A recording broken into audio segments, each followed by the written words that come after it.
دین اسلام درخت کی مانند ہے۔ جس طرح ایک درخت کی جڑیں، تنا اور متعدد شاخیں ہوتی ہیں، بالکل ویسے ہی اسلام کی بنیاد بھی ہے، تنا بھی ہے اور شاخیں بھی۔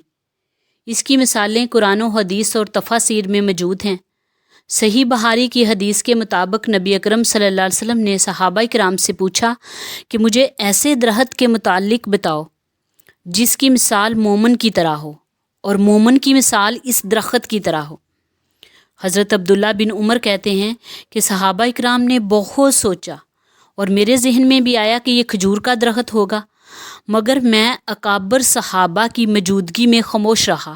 پھر رسول اللہ صلی اللہ علیہ وسلم نے خود ہی بتا دیا کہ وہ درخت کھجور کا درخت ہے۔ مومن کی مثال اس درخت کی سی ہے۔ بہت ساری باتیں مومن میں اور اس درخت میں ایک جیسی ہیں۔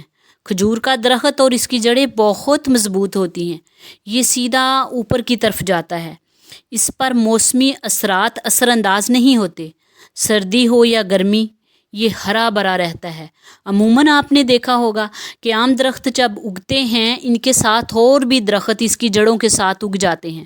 کچھ درخت اگتے ہی زمین کے ارد گرد کے درختوں کو اپنے اندر دبا لیتے ہیں، لیکن کھجور کا درخت سیدھا اوپر کی طرف جاتا ہے اور اپنے تنے پر کھڑا رہتا ہے۔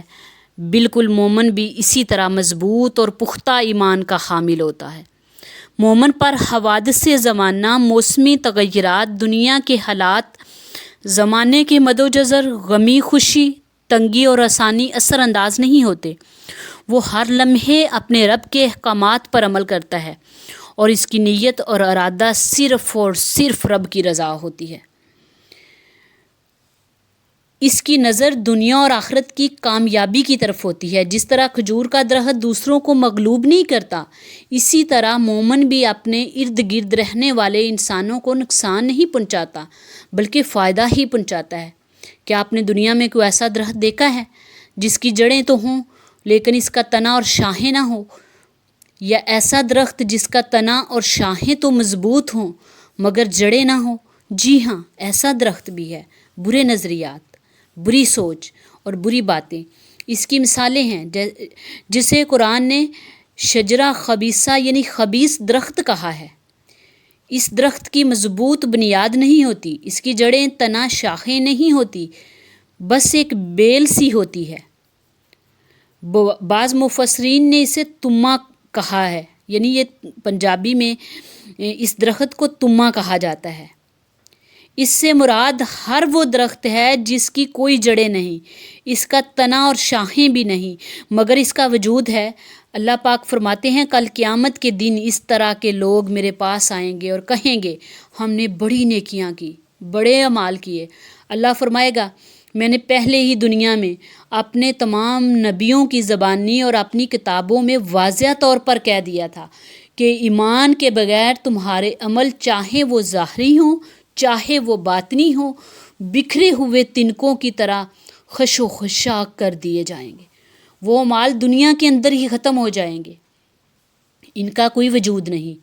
ایسے لوگوں کے لیے ترازو بھی نہیں رکھا جائے گا۔ اس کے برعکس مومن کے عقیدے کی مثال مضبوط اور تناور درخت کی سی ہے۔ مومن کے اعمال اسی طرح پھیلے ہوتے ہیں کہ سیدھے آسمان کی طرف جاتے ہیں۔ مومن کے اعمال ثمر والے ہوتے ہیں، پوری دنیا اس سے فائدہ اٹھاتی ہے۔ فرمان رسول اللہ صلی اللہ علیہ وسلم ہے ایمان کے بے شمار شعبہ جات ہیں، سب سے بڑی شاخ لا الہ الا اللہ ہے اور سب سے چھوٹی شاخ راستے سے پتھر ہٹانا ہے۔ اندازہ لگائیے، راستے سے پتھر ہٹانا بھی ایمان کا ایک شعبہ ہے۔ بخاری و مسلم کی حدیث ہے کہ حیا بھی ایمان میں سے ہے۔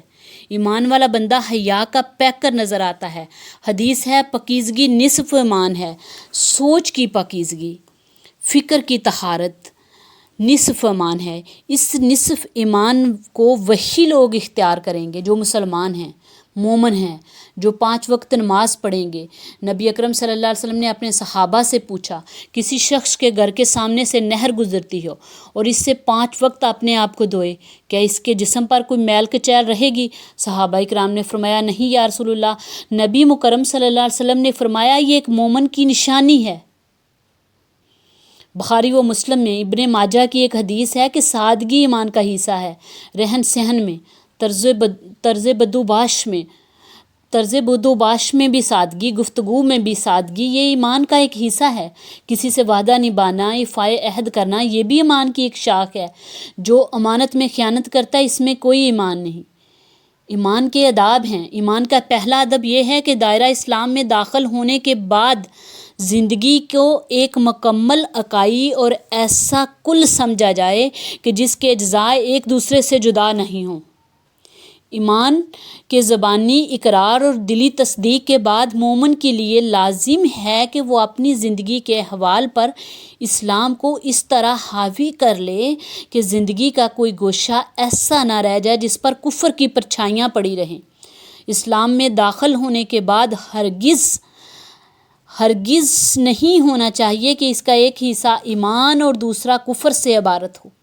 یہ صورتحال ایمان اور کفر کا ملغوبہ ہوگی جسے قرآن کی زبان میں منافقت سے تعبیر کیا گیا ہے۔ ایمان کا دوسرا ادب اس بات کا تقاضا کرتا ہے کہ ہم بھولے سے بھی ان چیزوں کے قریب نہ جائیں جن پر قرآن اور پیغمبر اسلام نے پابندی لگا دی ہے۔ یہ وہ چیزیں ہیں جنہیں شریعت نے واضح طور پر حرام کر دیا ہے۔ تیسرا ادب، ایمان کا تیسرا ادب اس بات کا کھوج لگانا ہے کہ وہ کون سا اسلام ہے جس کو پوری زندگی پر حاوی اور نافذ کرنے کا حکم دیا جا رہا ہے۔ کیا وہ اسلام انسانی عمل اور فہم و تدبر کا وضع کردہ ہے جس کے معیار زندگی ذاتی پسند اور ناپسند کے تحت، یعنی ایسا ایمان جس کے معیار ذاتی پسند اور ناپسند کے تحت ہمیشہ بدلتے رہتے ہیں۔ ایمان والوں کو قرآن مجید میں بہت سی بشارتیں دی گئی ہیں۔ ایمان والے تو وہ ہیں۔ ایمان والوں کو خوشخبری دے دو کہ ان کے لیے رب کے پاس سچ کا مقام ہے۔ بے شک جو لوگ ایمان لائے، نیک اعمال کیے، ہم ان کے اجر کو ضائع نہیں کریں گے جو اچھے کرنے والے ہیں۔